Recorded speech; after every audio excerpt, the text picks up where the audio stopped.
Tensei, my name is Agnes Woodward. I'm Nahiao from Treaty 4 Territory and a member of Kwakatu's First Nations.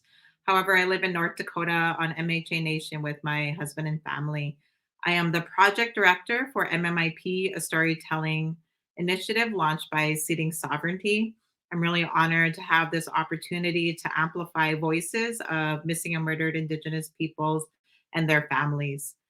Storytelling is an important step in the healing process. It's important in raising awareness, but it also honors the voices of family members who are the ones that push for justice for their loved ones, and push for that visibility so that their stories are heard and not forgotten. Our stories hold power, and I believe in humanizing these really difficult topics like MMIP as a way to foster solidarity and compassion and empathy. So before we begin today and we bring on today's guest, I want to give a gentle content warning.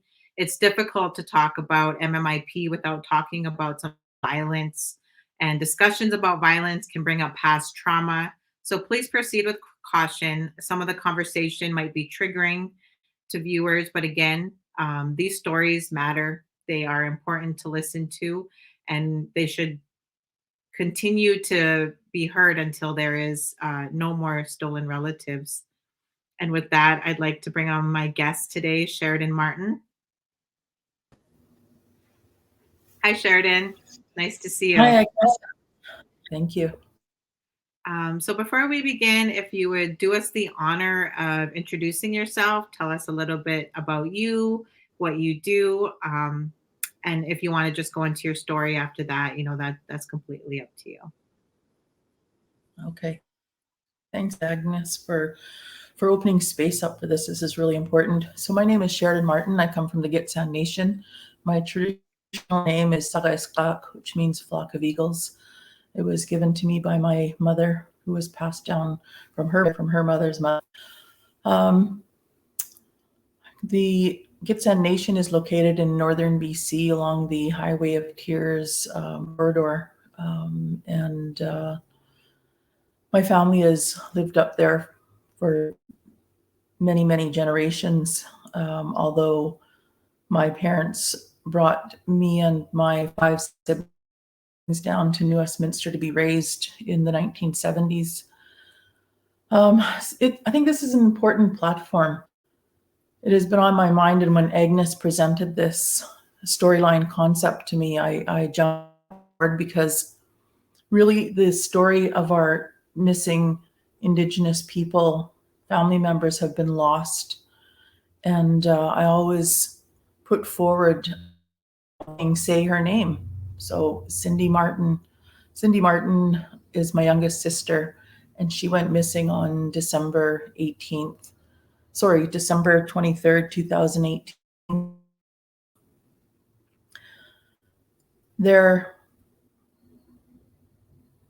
was not a lot of investigation, and December of 2022, it's going to be 4 years. And we hope to find Cindy one day. I mean, there's always hope, but, as the time dwindles on further, that most likely she's gone into the spirit world. The day Cindy went missing. So Cindy is the youngest of 6 children. She has 4 older sisters and 1 older brother. And Cindy was doted on. She was that little girl with all the head full of curls and just a joy. As even a toddler, I remember her running around, and she would always just invoke so much positive energy into the family. And a lot of the older sisters took her under our wings because our parents worked full time, and it was always a joy. She was a very charismatic toddler, and as she grew up in school age, she had tons of friends in New Westminster. Very open, very friendly. that's the way I remember Cindy when she was a child. And as she grew into a teenage, again, she was always surrounded by lots of friends, long-term friends that she had met, like even during grade 1, that sort of thing.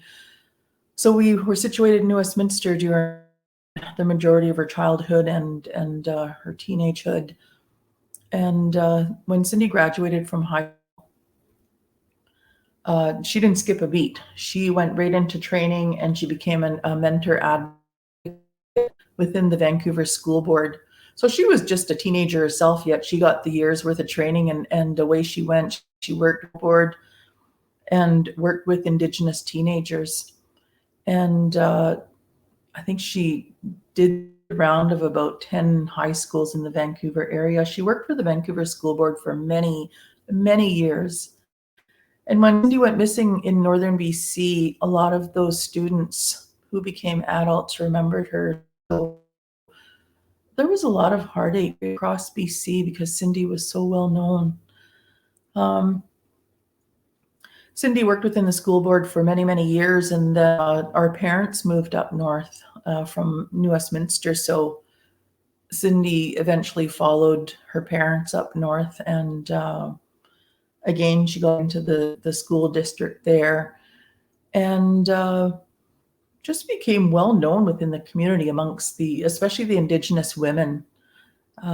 She got close to a lot of the children there. She was their support worker within the elementary school as well. So a lot of children remember seeing her all now. And then eventually she started working within Gitsan Health as a support person. That was always Cindy's goal, was to support other Indigenous people. And it never surprised any of us because that's who Cindy was. She just has heart. Always very gentle soul with lots of laughter and a desire to help out the Indigenous community.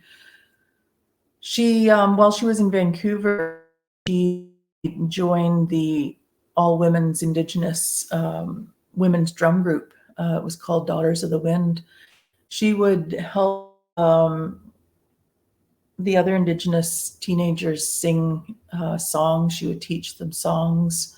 Cindy loved singing. Cindy loved ceremony, just always introducing new ceremony to not only the people, the youth that she was involved in, but to the family as well. She taught me a lot about ceremony. So when Cindy moved up north, she became an advocate for the youth in the elementary school system and eventually becoming a support for the Indigenous women within the Hazelton region there. During that last year, Cindy decided to go away to school. And I was living in Vancouver, still live in Vancouver right now. She would phone me. She says, Sherry, I want to get counseling. I said, well, that's a perfect opportunity for you. So she looked through the credentials, and sure enough, she had credentials. So she started that year of online counseling training. And every class, she would send me reports. I would look over the reports that she was going to send in, and she was brilliant. She knew her stuff. She knew how to support families that were struggling. She got all A's, A pluses, A plus and A. Very, very proud of my baby sister. She would send me her reports, her little report card, and we'd celebrate. And that's who Cindy was. The sisters always celebrated Cindy. Her brother, her one and only brother, always supported Cindy, was very proud of Cindy. And that's who Cindy was. She just was a natural caregiver, and she always pushed herself, to go further so that she knew more on how to best support families. So that last year, we had a lot of opportunity to talk on the phone about her papers that she was sending in. And the end of the year, she said, Sherry, think you should move back home and we should open a counseling. That gets me every time. Because we do need Indigenous women counselors in Northern BC. So that was always our goal. She pushed me, come back home, Sherry. We really need you back here, and we'll open our own counseling office. And I thought about that. I thought, what a perfect opportunity, because our families, Indigenous families right across the island, they suffer tremendously from generational trauma. And we're without. I mean, we walked through generational trauma. My mom went to residential school. I mean, we knew what generational trauma was all about, and we're always looking for sources on how to help families through their pain and struggle. And so when Cindy called me home, I thought, okay, just give me a few years. I work in the child welfare system in Vancouver area here. I have for many, many years. And I thought, well, I'll just get a little more experience, and then I'll head her home, and Cindy and I will teach and help the Indigenous women through their struggles. Like I said, Cindy and I knew firsthand the struggles, of an Indigenous woman. It's not an easy walk for us by far. I mean, the systemic racism, the barriers, they're all there. It's far and few that Indigenous women even go to school to obtain degrees. And so when she had said she wanted a degree in counseling, I fully supported her, and just always proud of my little sister. There's a lot of woulda, coulda, shouldas. Maybe I should have moved home sooner. Opened that counseling. She had just finished her degree, I believe, in August, and then in December she went missing. Cindy struggled within her relationship. She had no children. She was unable to have children, but she had a fur baby, Scout, who she absolutely adored. My goodness. Her first, that was her, no, not her first pet, her first doggy, but she really took to Scout and nurtured this little baby, from him being a pup. And she had Scout for about 15 years, maybe a little less than that. But Cindy's heart was always giving. She was really close to my children, my 3 children. I recognized Cindy as another mom for my children. Times when Cindy lived in Vancouver, she would pick one of my kids up and and she would say, I'm just going to take them for the day. And 2 days later, I'm like, hey, Cindy, you want to bring my child back? My child didn't want to come home. They always said, Auntie Cindy. So she spoiled, oh gosh, she just spoiled my babies. And I knew she just loved my babies just as much as I did.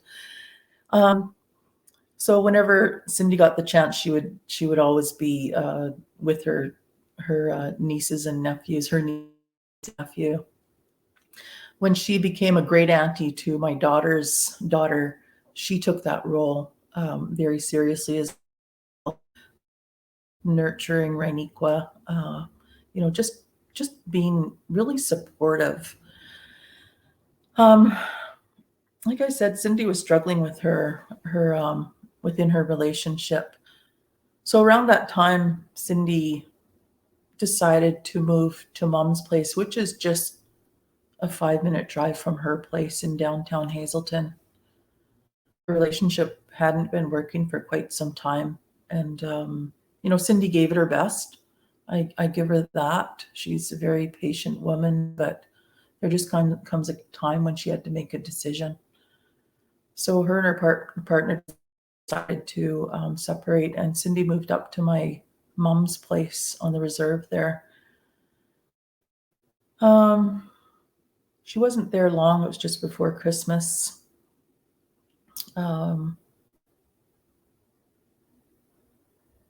That day on December 23rd, 2018, my oldest sister, who lives in Victoria, had to fly up there for Christmas. So my oldest sister Faye flew up there, and you have to, like when you live in the north, you fly to the outskirts of these little communities. So Mom and Cindy drove an hour, almost 2 hours, the nearest airport to pick my older sister up, Faye. And Faye and Mom tell me about that day. You know, while Mom was completing her Christmas shopping, Faye and Cindy would go grab a coffee, and Cindy was talking about, getting a haircut, and they were driving around looking for a place to get Cindy's hair. And Cindy loved Christmas. She the giver, always wanting to give presents. She would make beautiful presents. She would buy beautiful presents. She just loves. She was a bit down about the separation, and I think that sort of came through to Faye.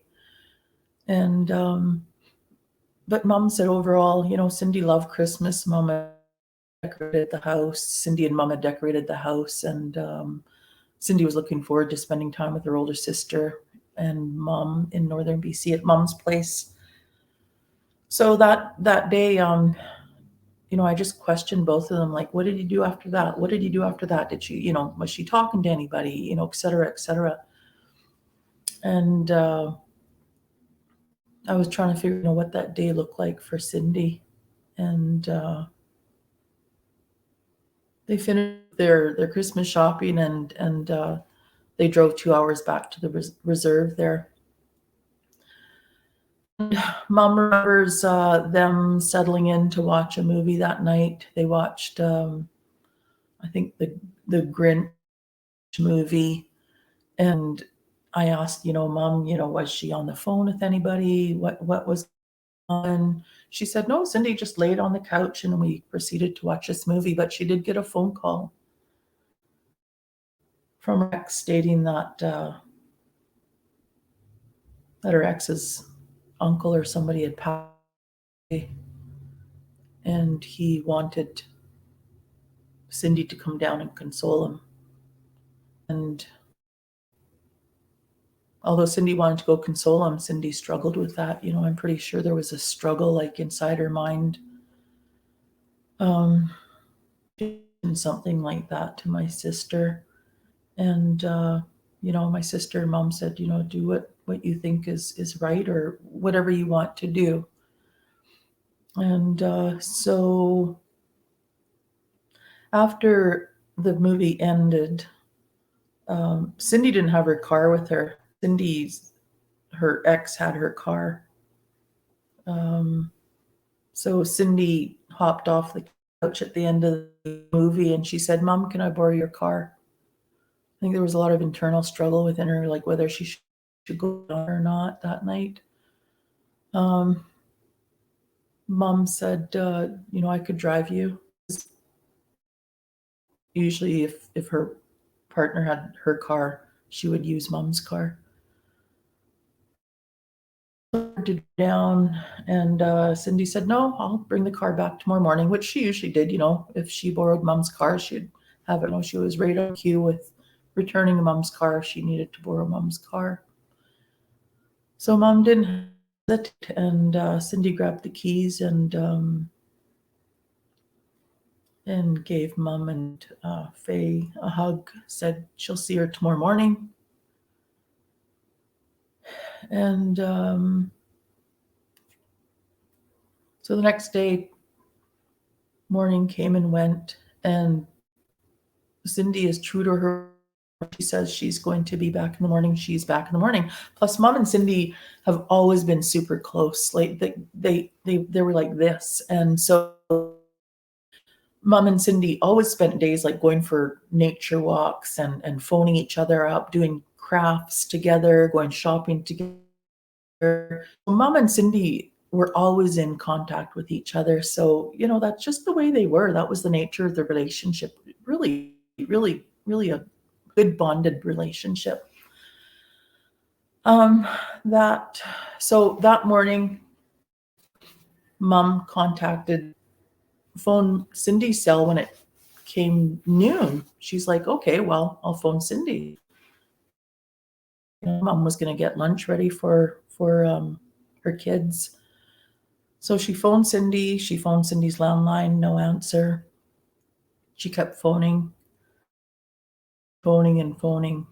So by 3 o'clock, mom's mom was questioning why Cindy wasn't contacting her. That was right out of the ordinary for Cindy not to contact mom. And Cindy had a landline and a cell phone, and neither was being answered at that point.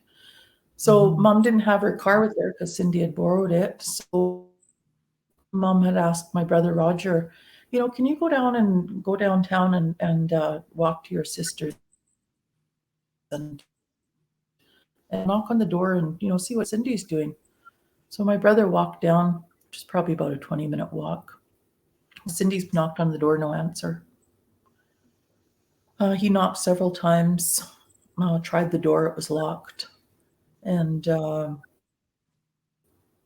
stayed there for quite some time, and had to walk back home and report to mom that no, your car wasn't there, and nobody answered the door. It snowed the night before, and Roger didn't see any tire tracks. So when mom reported this, mom became very worried. Like, it's unusual for Cindy not to stay in contact with mom. And so mom just kept phoning the cell phone and the landline, and no answer. And mom just felt helpless, without a vehicle. She couldn't drive around. Mom or Faye had phoned me during the day while I was in Vancouver, and they said they were going to contact the police right away. They did make a missing persons report. I believe the RCMP said it hadn't been 24 hours. I may be wrong with that area there, but nonetheless, they phoned the police. And I think about 9 that night, when mom phoned the landline, ex had finally answered the phone. And she said, "Where's Cindy?" Mom asked where, and he said, "I don't know. I didn't see her. Didn't see her all night." So mom was wondering where Cindy was. Cindy hadn't made it to his place.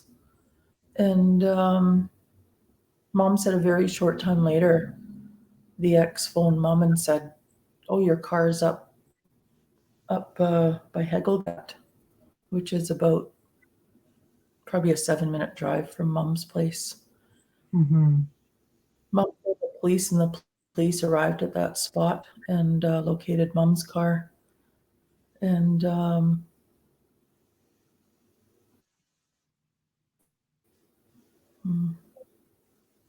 mom was hysterical by that point. My sister was hysterical by that point. Where was Cindy all night?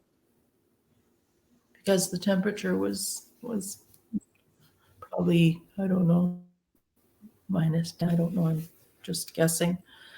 But it does get pretty cold up in northern Hazelton.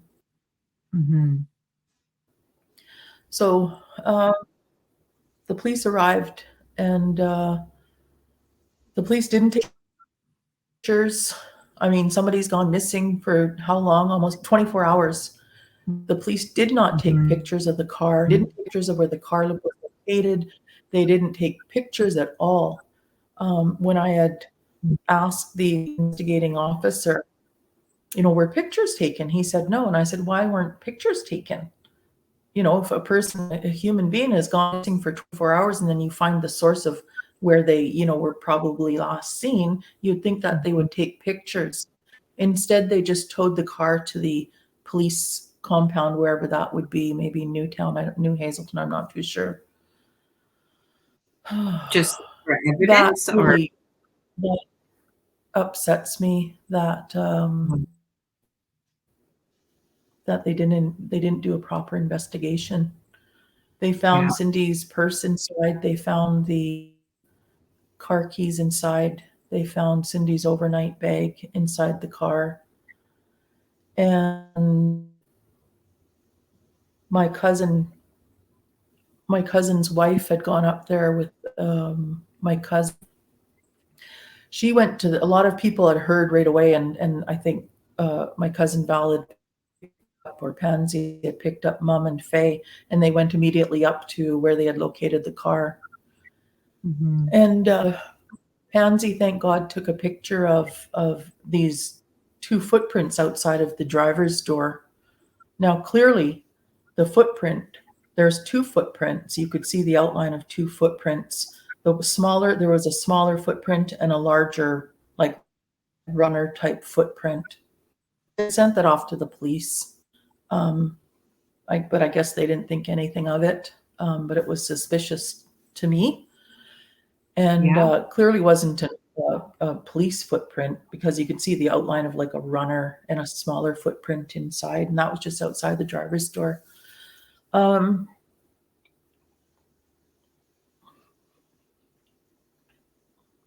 Keep wondering what if they did investigate properly? What if they did act on the missing report right away? Yeah.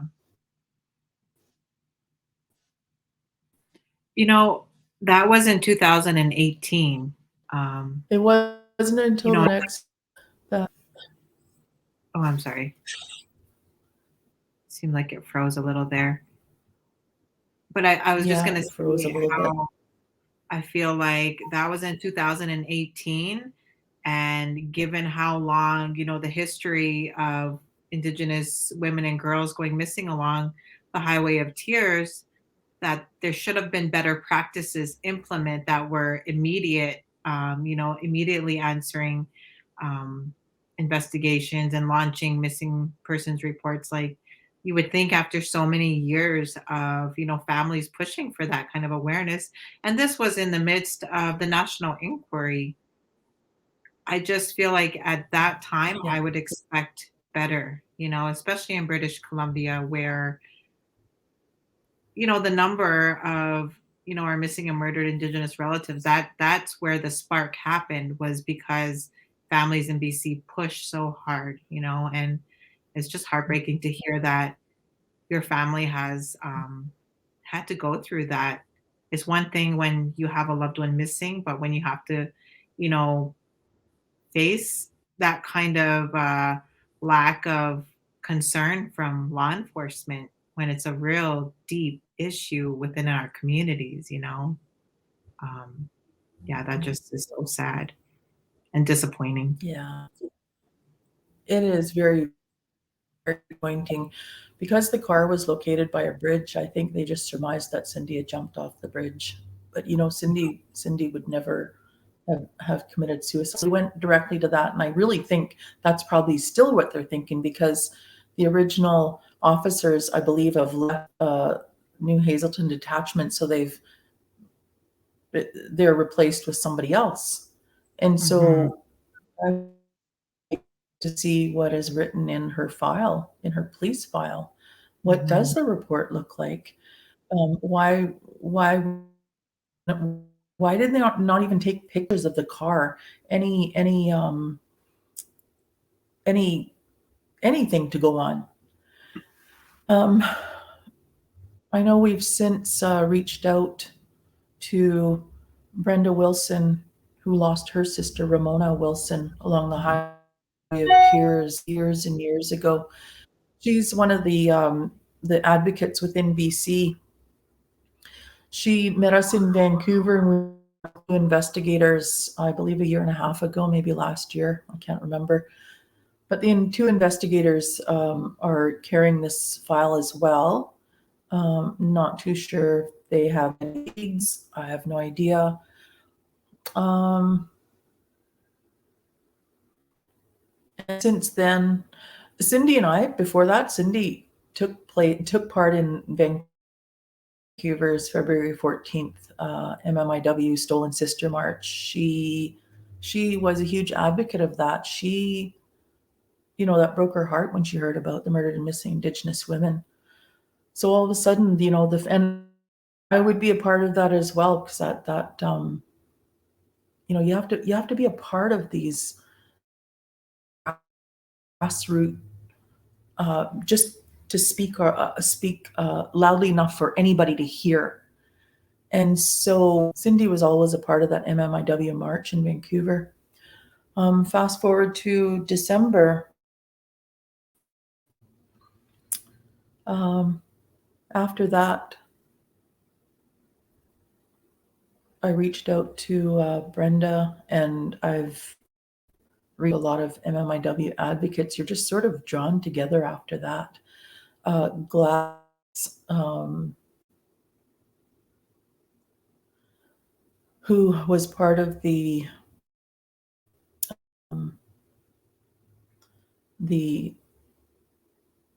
MMIW, Gladys Raddick, I remember seeing her before Cindy went missing. I remember watching her on the news, and how powerful her voice and how powerful her words were. And when I started talking to Gladys after Cindy went missing, and she's been a huge support for the family. Her niece went missing along the Highway of Tears.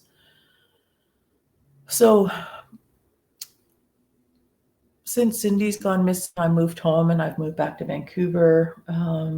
But up north, when I was living up there, we did a rally along the Highway of Tears, just trying to bring any awareness to what is really happening. It's easy for the outside world just to say, oh, okay, another woman's gone missing, and then just about it. It's so important to actually put a face to a name, because you've got to waken them up and say, this is a human being. Like Cindy is a human being. She's not just MMIW. She is Cindy Martin. This is what I keep saying. You humanize the stories. That's when hearts and minds start waking up. It's like, okay, she was human. And this is why I appreciate you, Agnes, this storytelling together, presenting a platform where we can humanize the women that have gone missing. Not just a number. They're not just MMIW. When you dehumanize a population, people think they can just keep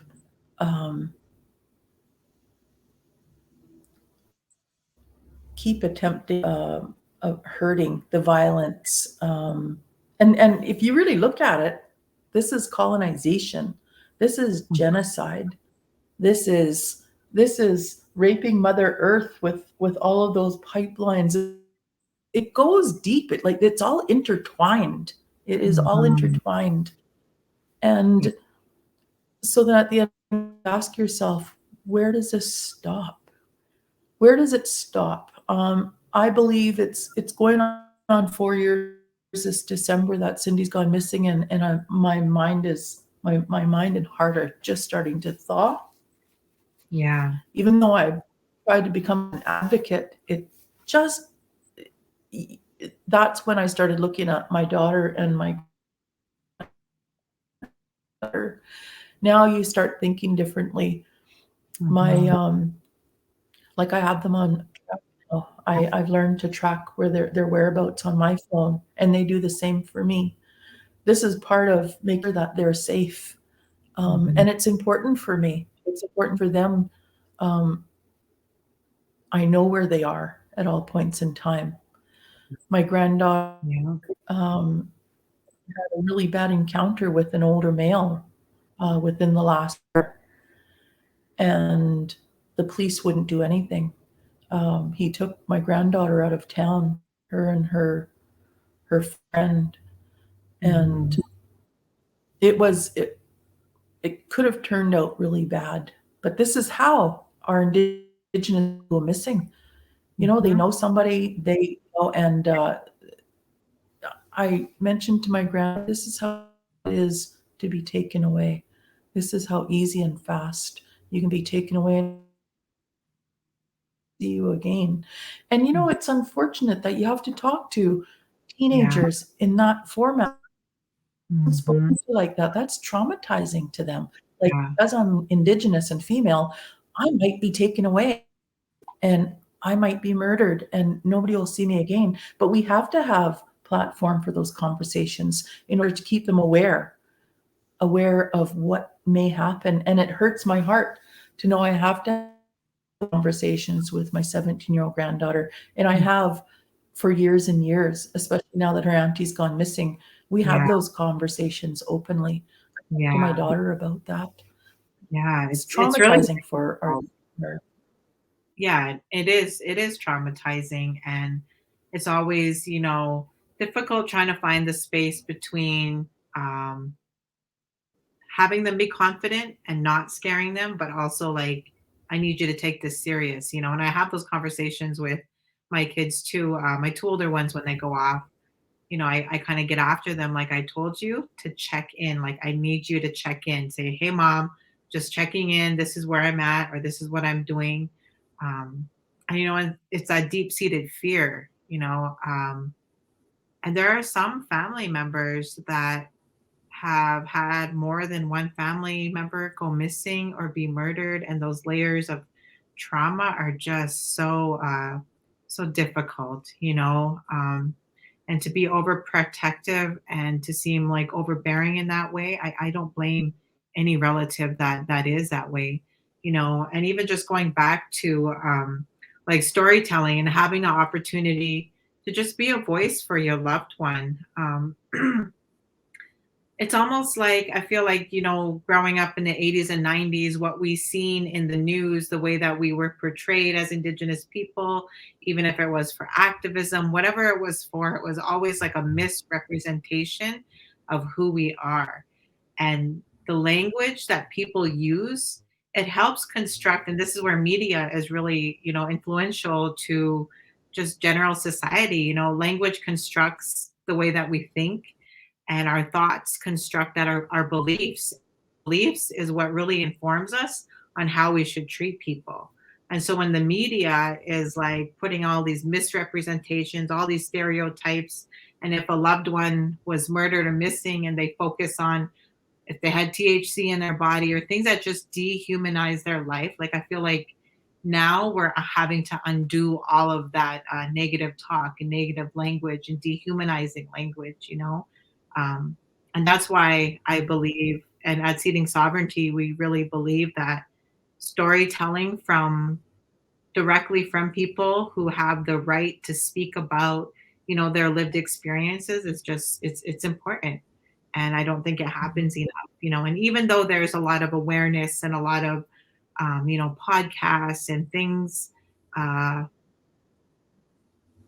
that are meant to create awareness and create change in this movement, not enough of them work directly with family members. And I will always feel that that could be done better, and the more that I visit with family members, the more that I see many of them feel left out, are hurting, feel alone, don't know how to step into spaces, like you said, working with the other, relatives along the highway of tears, how that helps you in some way. It's like people who understand just being in their presence can be a healing in itself, and I just will always, try to advocate for that and just try to always do right by our family members. Because if anybody wants to talk about, Cindy, there's you here, there's her mother, there's the other siblings, there's people here that are the best representation of who Cindy is.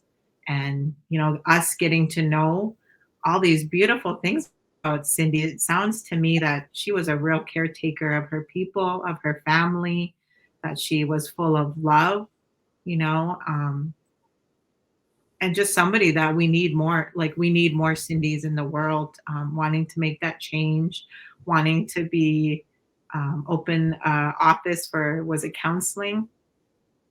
That's pure love, Mhm. That's just straight love. And yeah, thank you for sharing all of that. Absolutely. Thank you. Thank you. I hope I'm giving some thought as to, like, you feel very isolated when this happens and you don't know who to reach out to, and you don't even want to tell the story after the initial shock because you don't want to even think about it. You go into this numb sort of way of being, seeing, and doing. But I think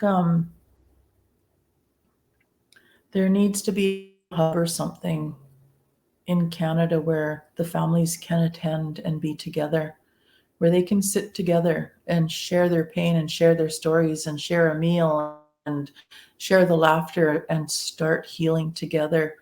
Because Yes. sometimes you do feel isolated.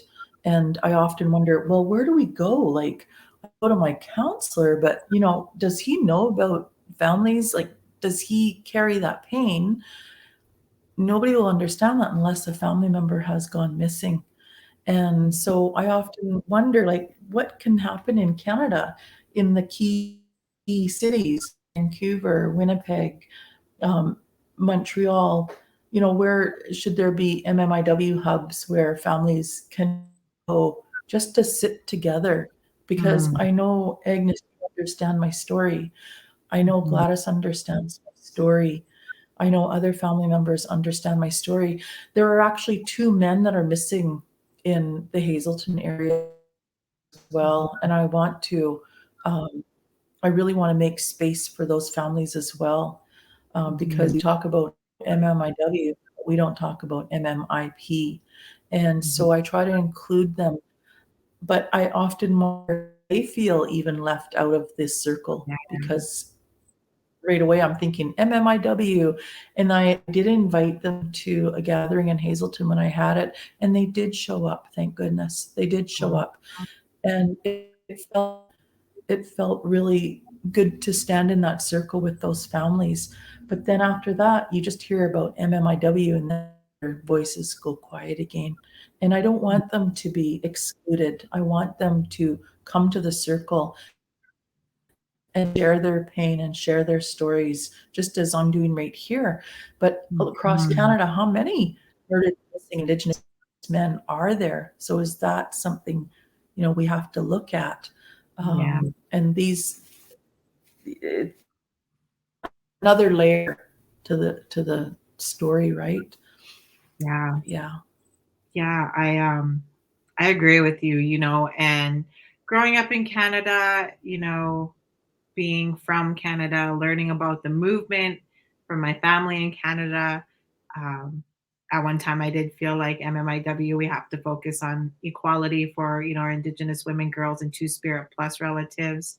Um, but, a lot of my friends here in the United States have really advocated for MMIP and MMIR, which Yeah. at first I didn't understand.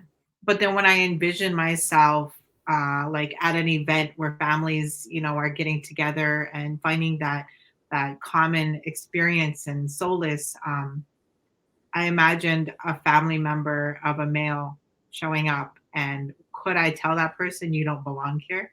Like, and Yeah. that's where I just really realized, no, this is about mourning, this is about grief, and this is something that all Indigenous people, struggle with. And while I do Yeah. believe policies to protect, Indigenous women, girls, and Two Spirit Plus are still important, I think we can create space for all Indigenous relatives that um, have had to survive these kinds of things. And I'm just really glad that you did that, you brought that up, and that you made space for those families, because I do think we need to move in that direction, because I used to say, like, Indigenous women have led so many movements because we're doing our healing, and it's a difficult conversation. And I just hope that, our Indigenous men find that same strength and healing, and can help lead these movements a little more, as protectors, as their places, as protectors and things like that. So, but yeah, I'm just glad you brought that up and made that space for Mhm. them. Yeah. Exactly. And I've recently been invited to this online training. It's specifically for Indigenous women, and we trained for 7 months, and we go into the community and bring that training to keep our Indigenous women safe. And so I thought that was important. I'm always looking for different avenues on how to bring awareness and safety to the communities. That's so important for me, Mhm. to bring those words and training to the women. The, the generational trauma that is in each one of our communities, which is in each one of our families. I mean, I remember a professor saying, you'd be lying to yourself if you didn't, there was no trauma in the family. She said, there's trauma in every Indigenous family across Turtle Yeah. Island, which is so Mhm. true. And Yeah. so when Professor Kathy Absalon King had said that, it just hit me to the core. I thought, okay, yes, that's the truth. There is trauma in every Indigenous family. How do we walk Mhm. with that trauma? How do we carry that trauma? And I do see in the child welfare system that it is playing havoc. It is disrupted uh, Mhm. the generational healing. Although there is healing there, I belong to a ceremonial family.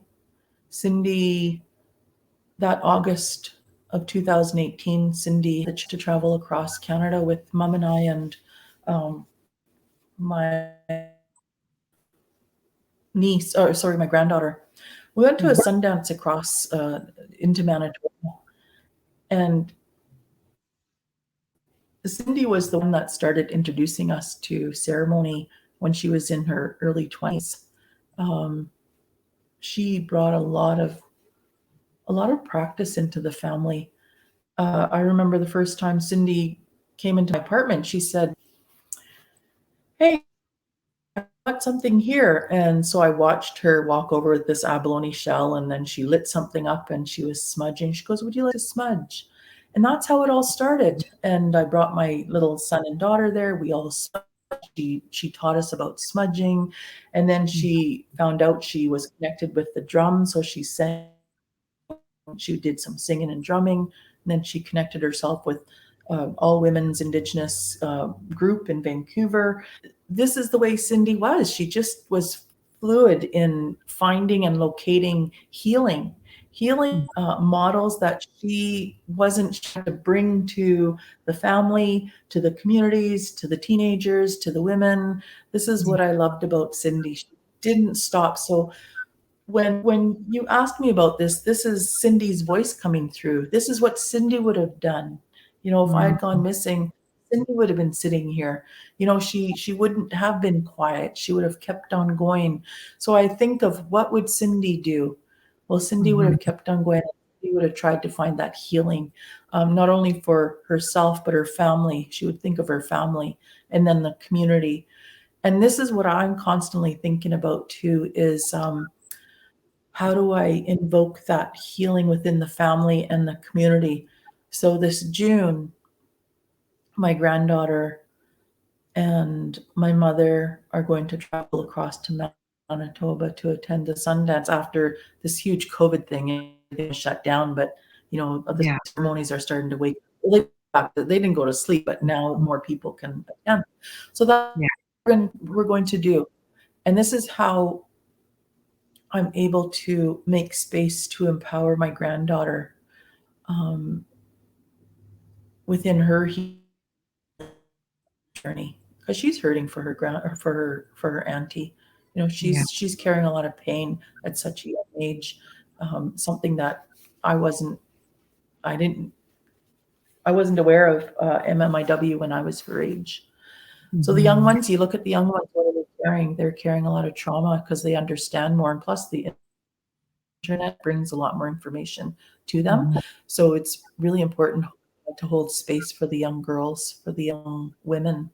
Absolutely. So that's how mom and I really make circle around my granddaughter. I'm hoping my daughter can come over to the Sundance with us, but she'll be working. So yeah, we just keep moving forward. My sisters and I, my mom, have got to have a ceremony this December. The communities have been asking Mhm. for it because they don't know what to do. They're frozen. They don't know how to start working through their grief.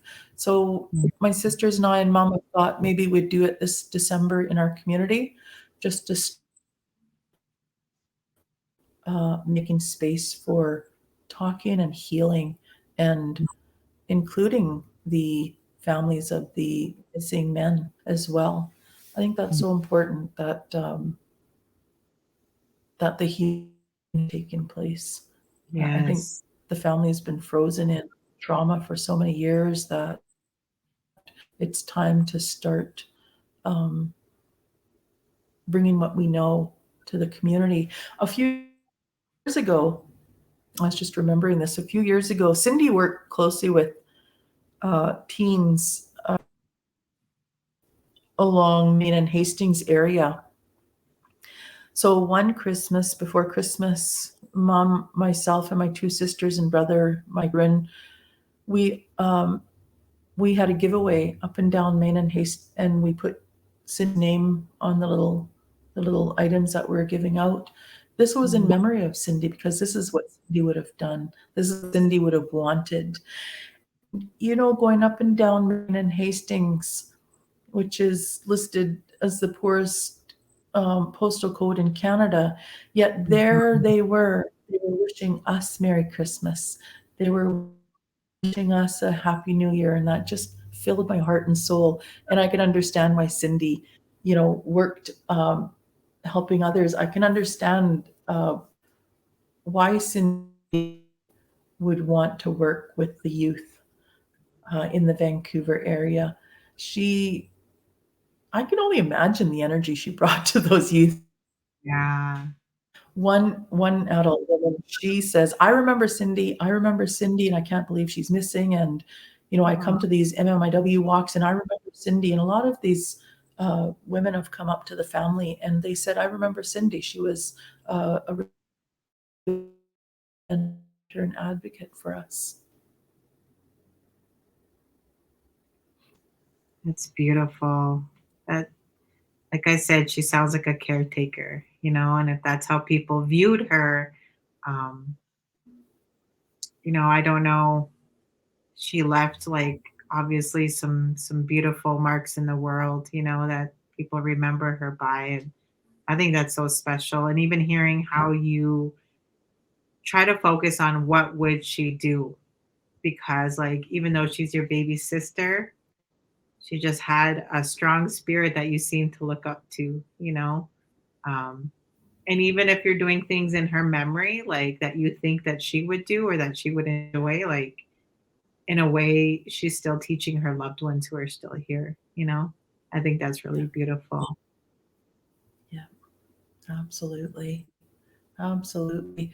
The young ones have come out. We have a few gatherings to look around in that area, some search parties. A lot of the youth come out, and we do a search of the area. Um, mom moves forward with that often. While I was in Vancouver, when one of my sisters flies up to Hazelton, mom and my sisters will pull together a search party. They've done quite a few search parties over the years. At one point, the search and rescue team with a helicopter came in, I think 25th. So I'm not going to say like they didn't do anything. They did come in on December 25th, and they had a helicopter flying around the area where they had found Cindy's or mom's vehicle. Um, and I still do want to continue with the searches. I want to find Cindy. I want to find Cindy and bring her back home. Even if she has gone in the spirit world, bring her body back home and lay her to rest in a respectful way. I think of all the women that are missing, and there's no closure. their families. There won't be any closure until we find Cindy. Um, yeah, I just we're gonna head up some more searches probably this summer. My sisters are eager to go back to the reserve and start looking again, searching for their baby sister once again. Right. That's all we can do at this point, that's what we have to do, even if it's just like a shred clothing or anything, just to give us leads, anything at all. Like you're just sort Mhm. of left in this limbo. Right. You there's no closure because we can't find Cindy. And some days, as much as I don't want to, my thoughts just start going too far. And then I have to pull them back, or I will simply go crazy, not Yeah. knowing where Cindy is or what happened to her. That Right. is the painful part. Right. Yeah, it's consistent, it's persistent. And yeah, that's the hardest part, with our missing relatives is not having those answers, the not knowing, and it's almost like a continuous trauma, because there's all the fears and the what ifs and things like that. Yeah, It's hard in small towns because if you're in like a big city, like there's a good chance that there's surveillance camera somewhere around. You know what I mean? Um, yeah, but yeah, that's just so yeah. heartbreaking. That's Especially that it was so close to where she was that night, like so close to your mom's, right? And even she lived so yeah, close to your mom's, which wasn't very far. yeah, exactly. Gladys Raddick has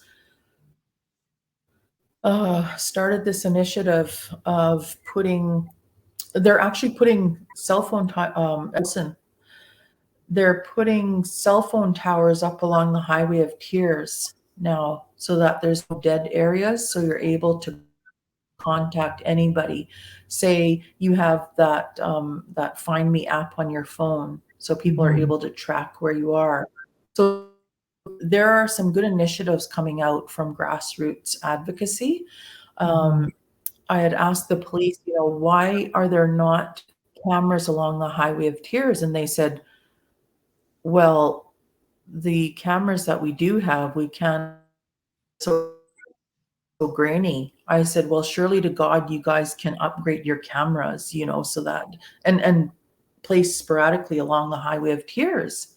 If Mhm. that is going to catch the culprits who are taking our Indigenous women away, surely to God, cameras can be put up along that highway.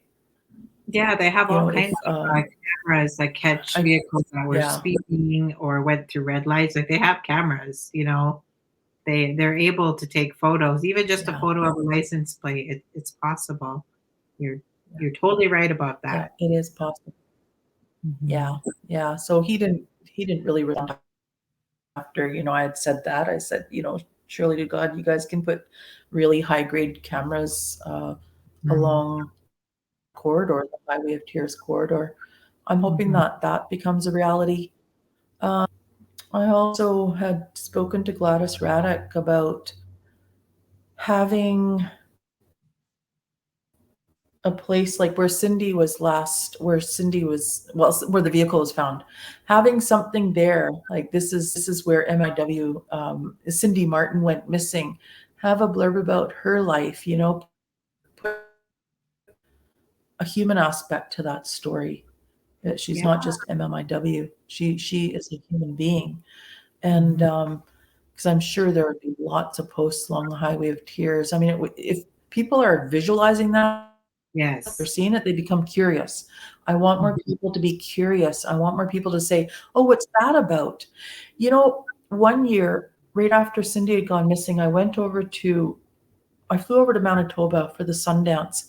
I was going to rent a vehicle, and we started having a conversation, and the man at I was going to rent a car, the young man there said, "So what are you going to do in Manitoba? Just a conversation. And I started telling him about ceremony.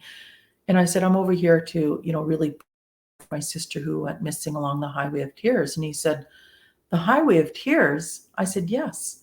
He said, your sister went missing along the Highway of Tears? I said, yes.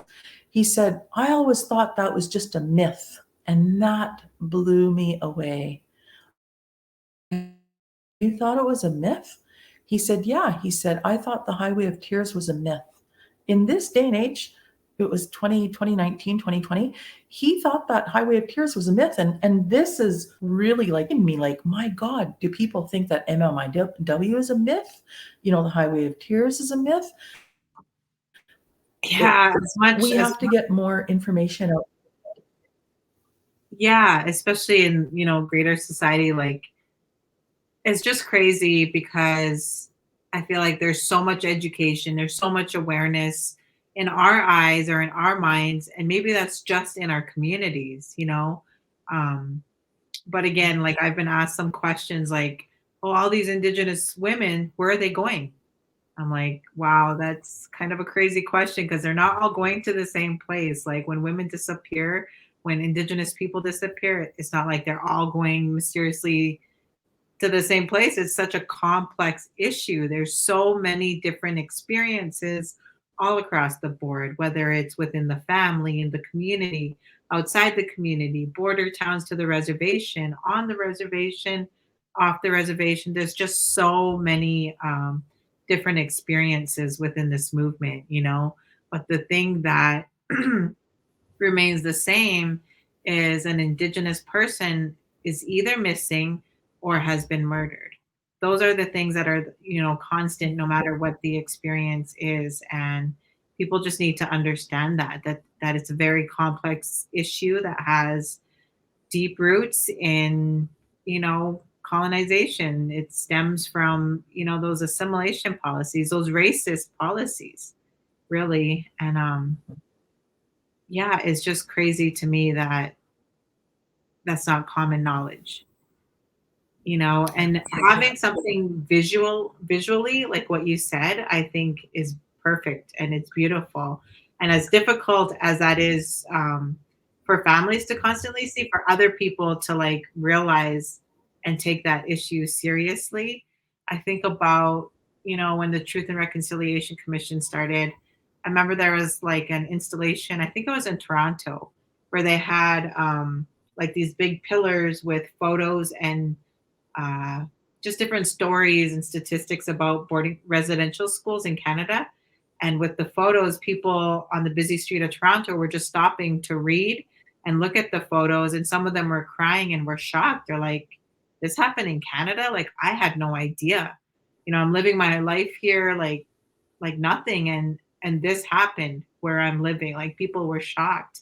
But it really took that visual piece to really, I guess, get some kind of compassion, some kind of understanding, and the time for them to educate themselves. And if we don't have that awareness, how do we create change? Our Indigenous relatives Exactly. have been fighting for over 30 years in this movement. And there's still people who think the Highway of Tears is a myth.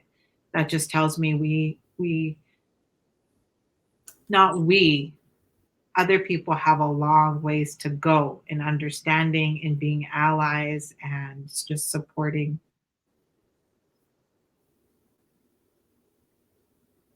Absolutely. And what that had told me was, you're right. Amongst Indigenous communities and nations, we're living and breathing these stories. Yet the non-Indigenous in Vancouver, they just they only know of it on February 14th, and then the day comes to a close, and that's it. That's all we know, Mm. February 14th. Yet we live and breathe Yeah, this 24 hours a day, 365 days a week. So how do we bring continual awareness until we wake the nation up to what is mhm. happening, so that more voices, the louder we are, the government may listen? What are the Yeah, changes that are needed? are they really listening? What out of the truth and reconciliation? Mhm. Yeah, I feel like when it comes to, protesting and things like that, like, I don't know, I feel like politicians and the government wait until things get quiet and they just carry on business as usual and change never really happens. And that's why I'm so proud of like all of the matriarchs that really led this movement since the beginning. Um, because they're not letting anybody forget, because the rate that indigenous people go missing or are murdered hasn't really changed even after the inquiry. Even after the task forces here have began, like this still happens all the time in an indigenous community somewhere, whether it's in the US, whether it's in Canada, whether it's to our relatives south, that this is happening consistently. And yeah, just keeping this front and center in our hearts and minds in both all of these countries is really important. um, I do have your photos. I wasn't able to download all of them for some reason, but if we could go through the ones that I do have and you can just share with us, you know, the background of that photo and, who it is, if it has a, specific Sure. memory with it, I think that would be great. Let me just share Okay. my screen here. Okay. Can you see it? Oh, yes. Yes. Okay. Okay. This picture is of one of the searchers.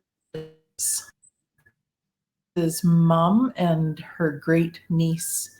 Uh, Shantae had come out with her husband and her husband's family, and we met in the where mom's car was located, and they spent the day searching. Mom would all gather for a nice lunch or snacks, whatever the searchers needed. A lot of young people, which was very, very inspirational. Oh, that's beautiful.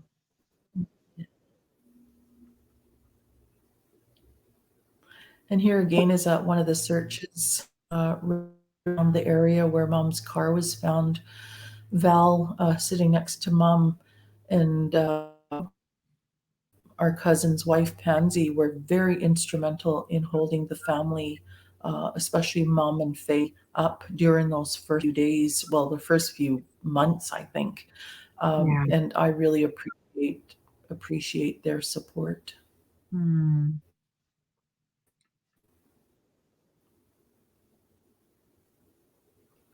Here's the first picture of Cindy going missing. We were just scrambling at that point, how to best find Cindy. We didn't think the police would have a missing poster up, so we were just scrambling at that point. Yeah. Hmm.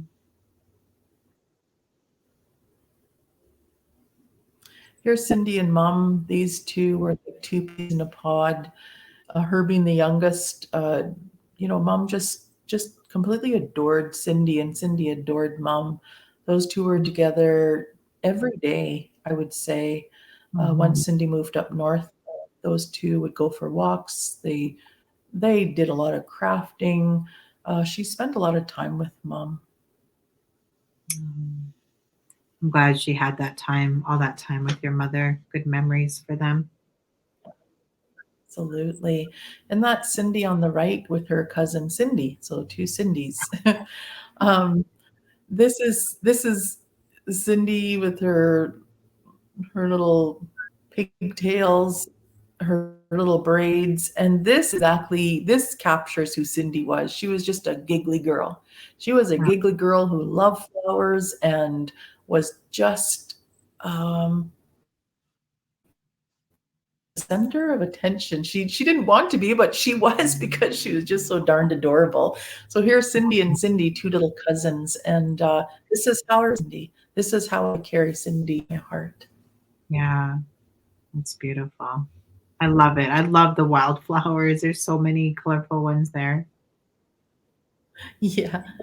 And here's the our day out at the beach, White Rock Beach. Mom and dad both worked full time, but in the summertime they always held space for bringing all us kids out and having fun at the beach or going camping for the weekend out in Mhm. Squamish. We were always doing something. Our parents always hopping, and Mhm. Cindy standing right directly behind dad there, and my other sister Jody peeking around the mom's head there.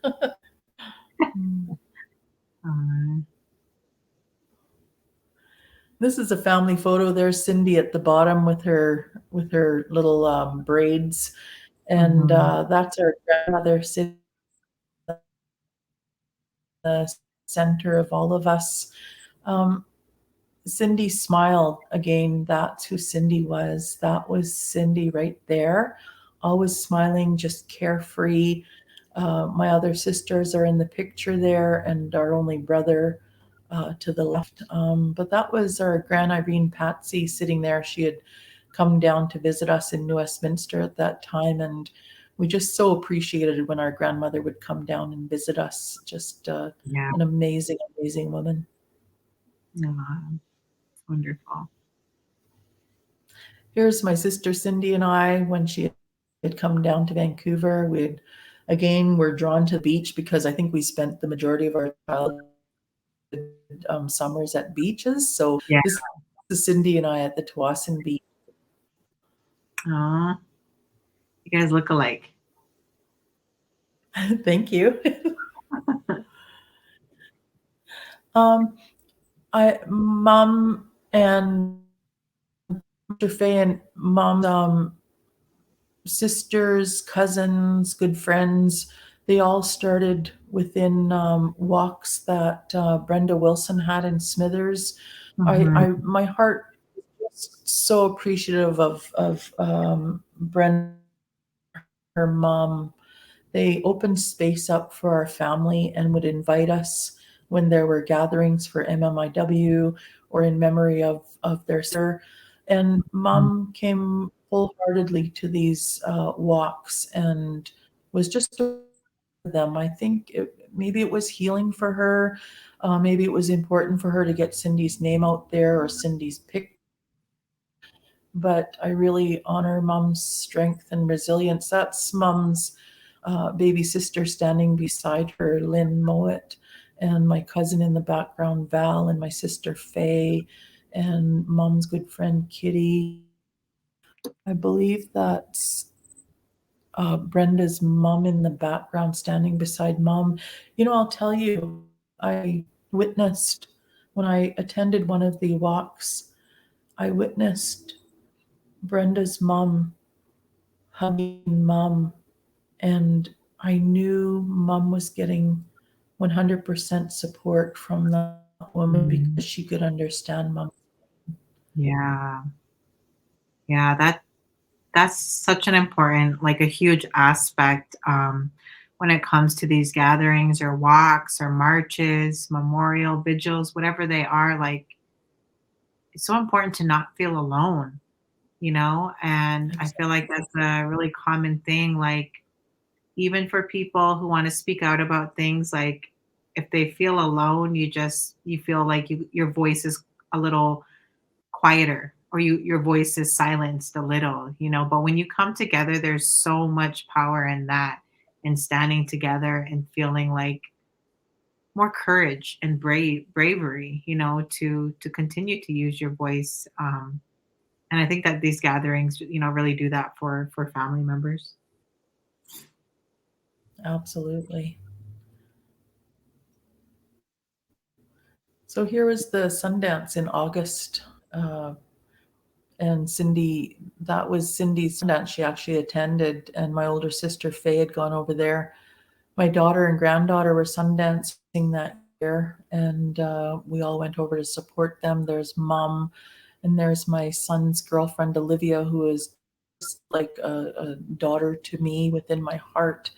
And that was an amazing time with the family coming together and supporting the two women within our family unit, my daughter and granddaughter.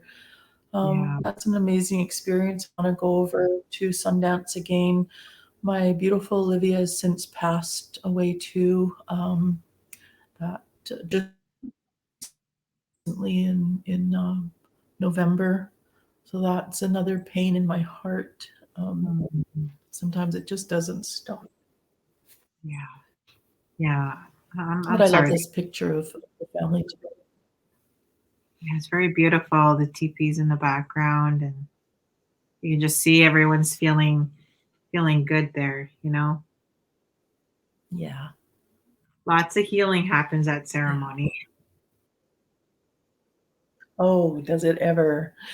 And these are my two sisters, Cindy and Jody. Jody passed away 3 years ago, suddenly from now what we know was a genetic heart condition that we have in our family.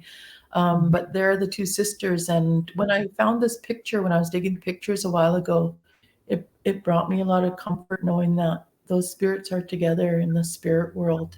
Um, and forgive me, Cindy, if you're still alive and here I'm talking about you in the spirit world. But that's the way I see it. And these two sisters were the most gentlest sisters out of the family. I think the other sisters were really loud and really loud and boisterous. Those two were the really quiet sisters. Thank you for sharing that. Here's during one of our searches. Those are my two sons coming up from around where the vehicle was located. This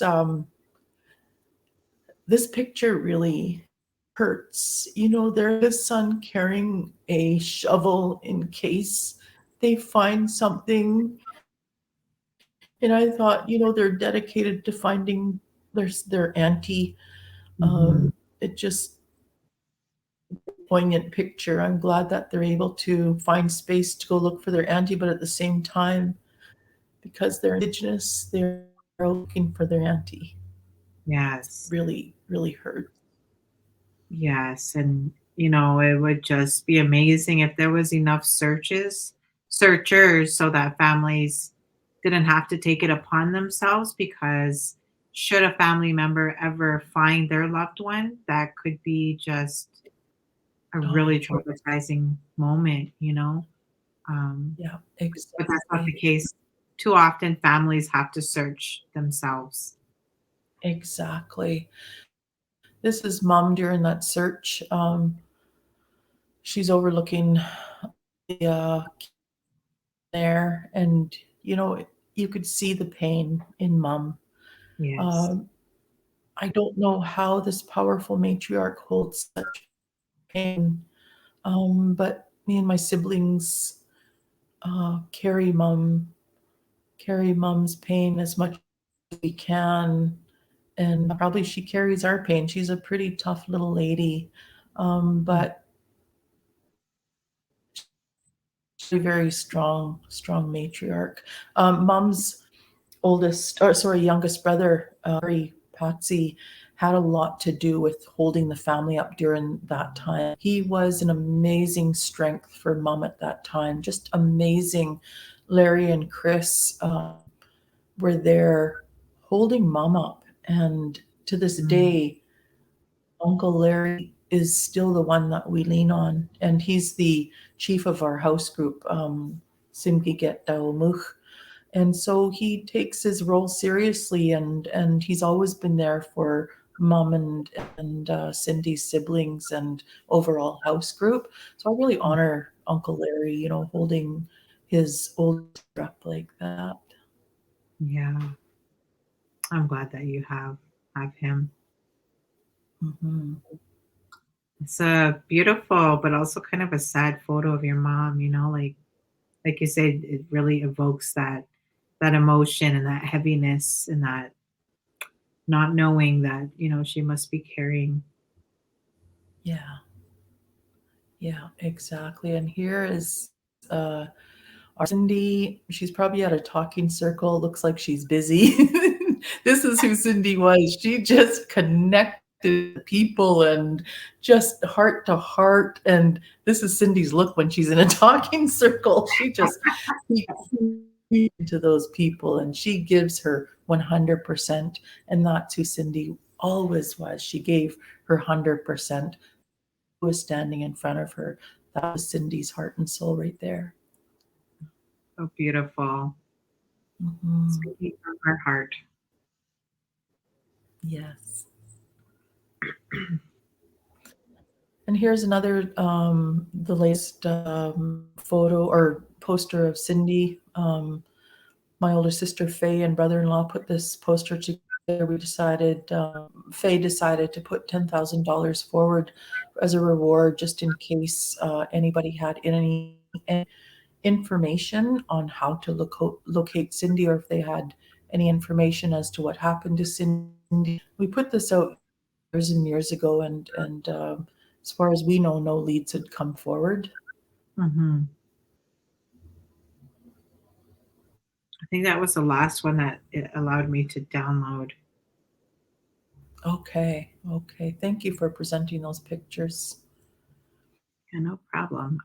Cindy was a Cindy definitely was a force to be reckoned with, and she used her heart and soul to move the that she needed to in order to help the people through. And I hope her missing is not for nothing.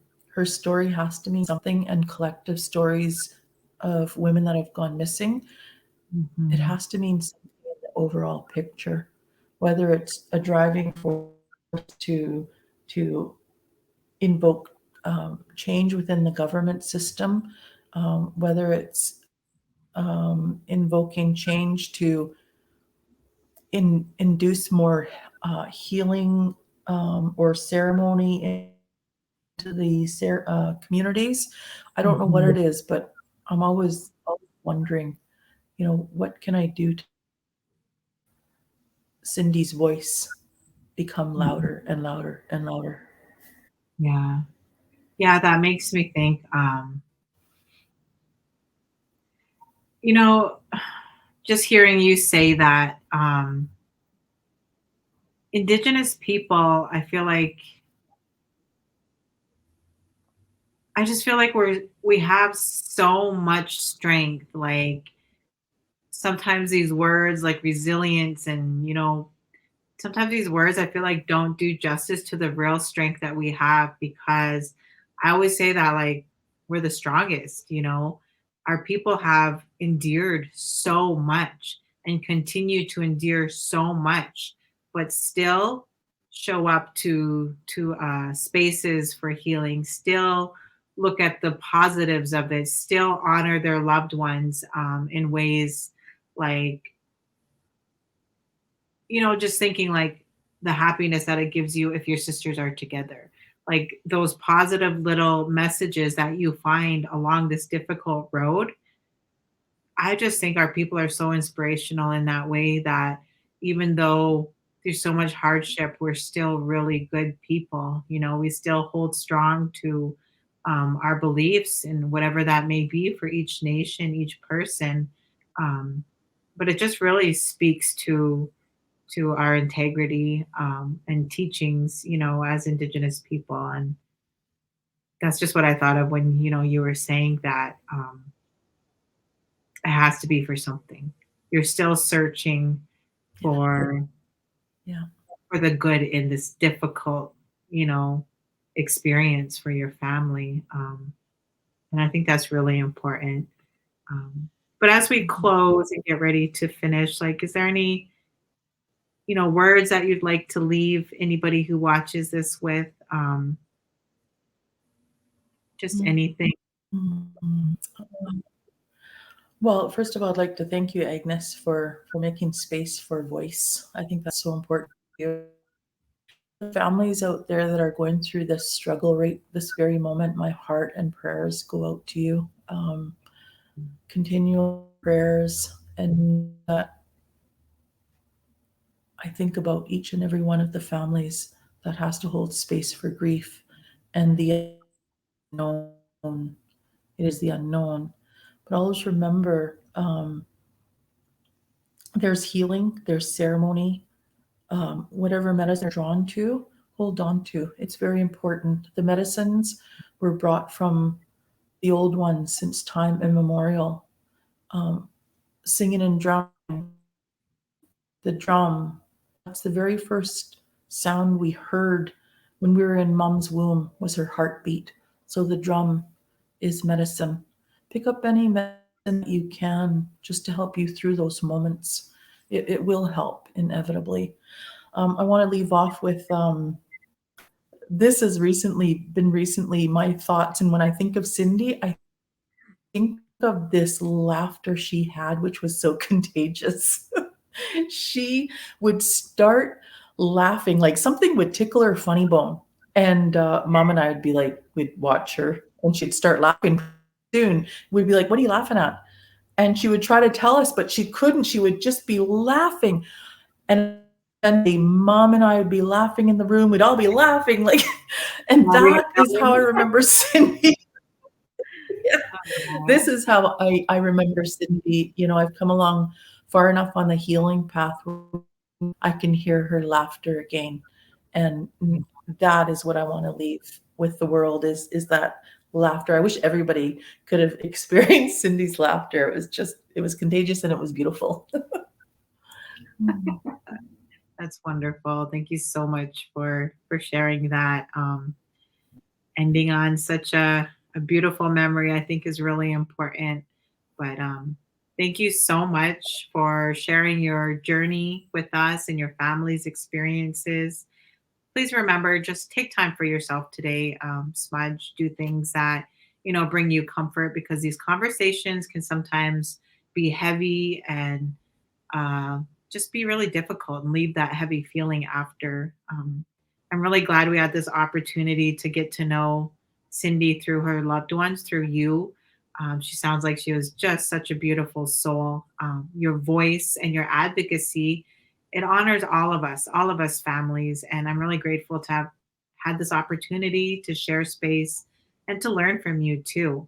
And for anybody who would like to find out how they can support the family of Cindy Martin, if you would like more information on it, if you want to just follow along, as they search. And if, you guys do search and you're looking for support, I hope you share it on your page. It's posted below on Facebook. It's a Facebook page, Missing Cindy Martin. And with that, I just want to acknowledge any other MMIP family members that might watch this. The power and strength of our families is no small thing. It has been our families who have led this movement with such courage, even while carrying their grief and sharing these difficult stories. And I think that strength is deeply admirable. So thank you to all of you families, and thank you to the trusted advocates of families, because we are never going to give up. To learn more and watch other MMIP storytelling episodes, please visit seedingsovereignty.org/MMIP. And also, please consider donating to the MMIP project on Global Giving. The link can also be found on Seeding Sovereignty. Your donations help us compensate our MMIP storytellers for their time, and it allows us to get immediate, tangible care to MMIP families across Turtle Island, in whatever way that looks. If they're, searching for a loved one, hosting a vigil, however we can support families. So please visit those links and show us some support. And until next time, Kinanash Kunten. Thank you.